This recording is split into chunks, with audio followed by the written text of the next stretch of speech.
فمصوراها بوضوح. تمام. فاحنا لما كنا موجودين في مطروح كان في نوة، واوقات الشواطئ كانت بتبقى قافله، فاحنا كان معانا بعض ارقام الشواطئ. فكنا بنتصل بيهم يقولوا الشواطئ قافله، فلما الشواطئ فتحت حبينا ان احنا ننزل نروح بقى الكورنيش الجديد وكده. فاحنا دلوقتي بقى بعد ما الشواطئ فتحت، بس كانت الدنيا لسه برضو مش رايقه او مش تمام يعني. تمام.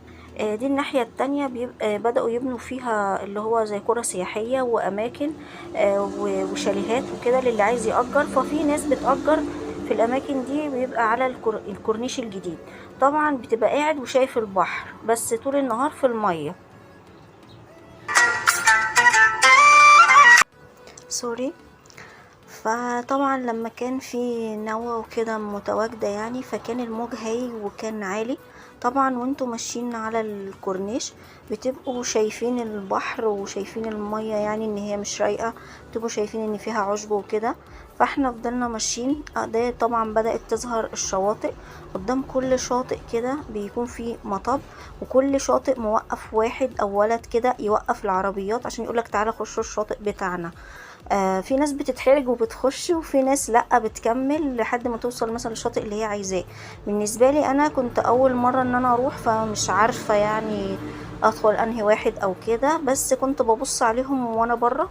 طبعا السور صغير، كنت بقف بنزل ابص على الشاطئ، لو حسيت ان موجته عاليه او ان هو معكر او ان هو مش مريح نفسيا او انا مش حابه ان انا اخش المكان، ما كنتش بخش، كنت بتني اكمل لحد الشاطئ اللي انا احس ان انا مرتاحه لما اخش.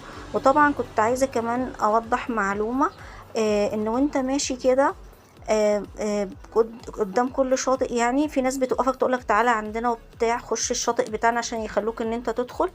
الناس بتبقى جايه غريبه ومش عارفه الاسعار، فطبعا بتقول له مثلا بكام، يقولك ب 300 جنيه ب 400 جنيه، ودي طبعا استغلال للناس اللي جايه اللي مش عارفه. تمام.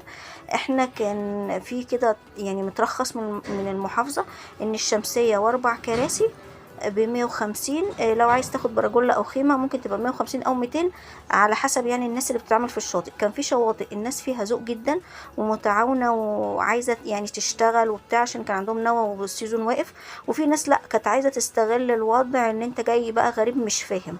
تمام. فاحنا طبعا لما كنا بنتكلم معاهم كنا بنستشف ده، فما كناش بنخش. في شواطئ بتكون مخصصة بس يعني للعائلات، اللي هو بيخشوها عائلات فقط، وفي شواطئ لا بتدخل افواج الشباب. تمام، مفيش مشكلة. احنا كنا كمان بندور على شاطئ يعني ان هو يكون عائلات او ما كانتش فارقة، يعني الناس هناك كويسة ومحترمة وكل واحد في حاله. بس احنا كنا يعني عايزين نروح شاطئ معين، يعني كنا رايحين شاطئ معين باسمه يعني. ففضلنا ان